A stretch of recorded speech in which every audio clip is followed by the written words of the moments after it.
The original Resident Evil 4 is one of the most influential and groundbreaking horror games ever, leading the Resident Evil franchise to infamy.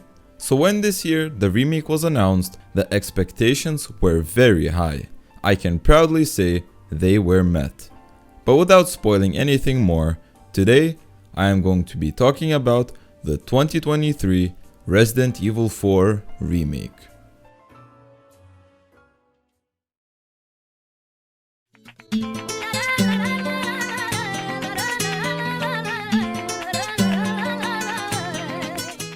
The story follows our main man, Leon S. Kennedy. 6 years after the events of Resident Evil 2, Leon is now an actually trained professional killer that works for the President of the US. His mission is to go to a remote village somewhere in Spain to rescue the President's daughter, Ashley. And I have to say, in this game, Ashley really feels like a real person and not like a cartoony anime-like persona in the OG RE4. Hey, take it easy. Leon traverses many different areas, from regular ass villages to castles and even underground mines. The village's inhabitants are all infected by a parasite called Las Plagas. A dickhead by the name of Sadler is the leader of a cult named Los Illuminatos. Of course, he has the Las Plagas parasite, but he has the ability to control everyone else that has it. That's how he forced everyone in the village to work for him. The deal of this cult is that they are worshipping some kind of parasite that was given to them by God, allegedly. There are many other quote-unquote goons of Sadler that you have to fight. Some of the more interesting ones are Salazar, a midget that is pretending he is still living in the 16th century, and Krauser, Leon's former mentor that taught Leon everything about combat. During this story, Leon and Ashley both get infected with a virus. This adds another goal to the game, to not only rescue Ashley, but to both cure themselves. I really like the relationship that Leon and Ashley build between themselves as Leon rescues her time after time again. It really makes you care for Ashley. Some of their dialogue is actually hilarious. Leon, are you kidding me? Jumping across chandeliers, seriously, who does that? What are you, my mother? After Leon defeats Sadler, every Ganado with a parasite in the village dies. Before the island can blow up, because this is still an action game, Ashley and Leon ride into the sunset. No, like literally. The RE4 remake carries over the same style of gameplay as in the original, focusing more on the action instead of the puzzles. This style was also used in the RE3 remake, but it flopped due to many other reasons. I like this style of gameplay as I ain't the biggest puzzle guru. I was really struggling while playing the RE2 remake as it's the complete opposite of this game, focusing way more on puzzle solving instead of action. I had to use Google and YouTube tutorials to solve a large portion of the puzzles, cause I am brain dead. One of the most glaring changes from the original is the removal of tank controls. The clunky tank controls are one of the reasons that I never got into the original RE4. It's so hard to get immersed into a game when your character can't fucking go where you want him to. This game actually allows Leon to move left and right without turning his whole body in that direction. The controls always felt very stiff and almost like Leon was always sore.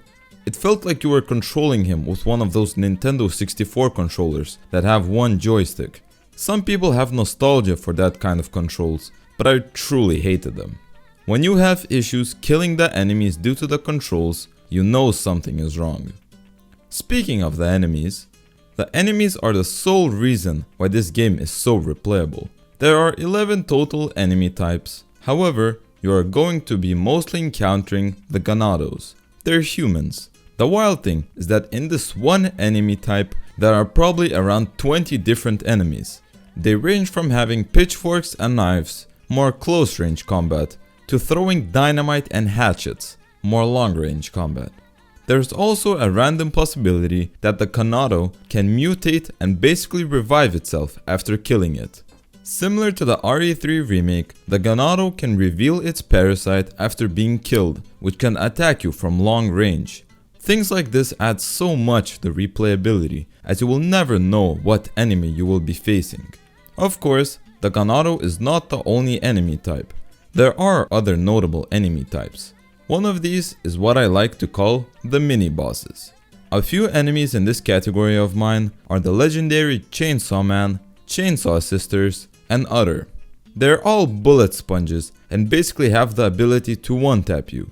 With these enemies, you have to be far more careful and always keep at a distance, cause if you don't...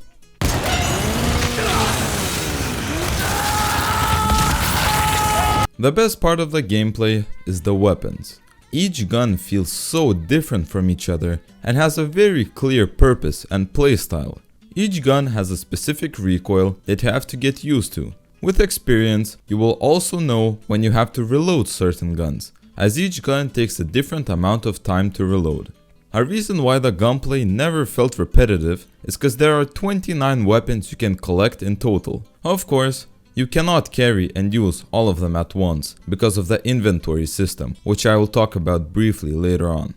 Most weapons are pretty weak, but to tackle this issue, you can come to the man, the myth, the Australian bloke himself. What are you buying? The merchant is one of the most iconic parts of the original RE4. He not only lets the player upgrade his weapons and their stats like damage, reload speed, rate of fire, and bullet capacity. He also sells the player anything that he may need, like heals, crafting recipes, resources, and even new weapons. A thing that I noticed is that the merchant in this remake is very chatty. He talks way more than in the original, and I like it. The only thing that I don't like is that he only has like 5 lines of dialogue, and after playing for a few hours and after a few visits, he will start repeating the same lines over and over again. Every time I see his purple glowing light, I know that I am safe for a little while. I also love hearing him call me mate. It feels like I am truly his friend. Your weapons are in good hands, mate. I'll see you right. Another thing that this game brought back is the shooting range. Next to the merchant, you can find a shooting range. If you complete the shooting range according to certain challenges, you will be rewarded with tokens. These tokens can be used in a token machine, go figure, to get charms. Charms can be equipped and based on their rarity have different abilities, like getting more ammo when crafting or recovering more HP when using heals. The merchant is also now able to give you challenges. These challenges range from destroying 5 medallions in a given zone to collecting snakes for him. The merchant rewards you with spinels that you can then use to trade for other things like guns, resources, and even treasure maps. This new merchant edition is pretty big, but most changes in this game are quality of life improvements that improve the feel of the game. Some small things that make a huge difference from the original are being able to move while shooting, switching weapons without having to open the inventory, and being able to pick up loot while you are reloading your gun. People who haven't played the original probably won't even appreciate nor notice these small changes, but people that have had experience with the OG will appreciate it way more. There are more new gameplay features added to this version. The most unique is parrying. If Leon has a knife, he is able to parry an attack from a Ganado. If Leon is able to time the parry correctly, he is able to parry basically any attack. A swing with a weapon, a throw with an axe, or even a stick of fucking dynamite being lobbed at your head. I personally didn't have too much experience with this ability, as my reaction speed is way too slow to be able to time the block correctly. This ability adds a new layer of counterplay with the enemies and gives you a chance to get out of bad situations. On the complete opposite scale, there is a new ability to completely avoid fights. Stealth kills. Leon can approach enemies from behind to silently kill them with his knife. This ability is very situational, and you're going to be using it for mostly killing 1 to 2 enemies before being seen. It's a cool gimmick, but that's all that it really is. I've noticed that all RE remakes have very impressive and realistic graphics, but this game feels like it's VR. I was so shocked to see how detailed and realistic everything looks. The shadows, lighting, character models, everything was so detailed. I was even more shocked to see that my GTX 1070 and i5 were able to handle it perfectly in higher to medium settings. I was expecting my computer to just cook on the spot. Moving away from the more technical aspects, I want to talk about the level design and map. As I mentioned earlier, the game takes place in many different locations. But what's so cool about this is that the game perfectly transitions from one location to another. It always feels so smooth, like when you transition from the villages into the mines and later on to the castle. It just all makes sense, no matter how different the places are. You don't even notice it. I also noticed that some of the levels are linear, while others are non-linear. In the beginning, you are guided through more narrow hallways and rooms, and are basically handheld through to where you have to go. Later on, you have to explore very large areas, like the ballroom, to find different key items. You will have to leave places and later come back to them to progress, and I got lost multiple times throughout my playthrough. Although the sound design hasn't been rehauled compared to the original, it's still very impressive. The murmuring and the screams from the Ganados always increase the tension and pressure. I found myself panicking to pull out my weapon when I would hear those fuckers screaming something at me a mile away. The weapons also sound so much more solid. They actually sound like real guns compared to the original.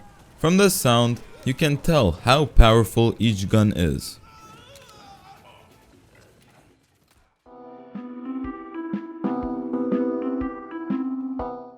The RE4 Remake is personally my favorite Resident Evil remake. I never got into the original, but as a standalone game, I think this is one of the best, if not the best, Resident Evil game ever made.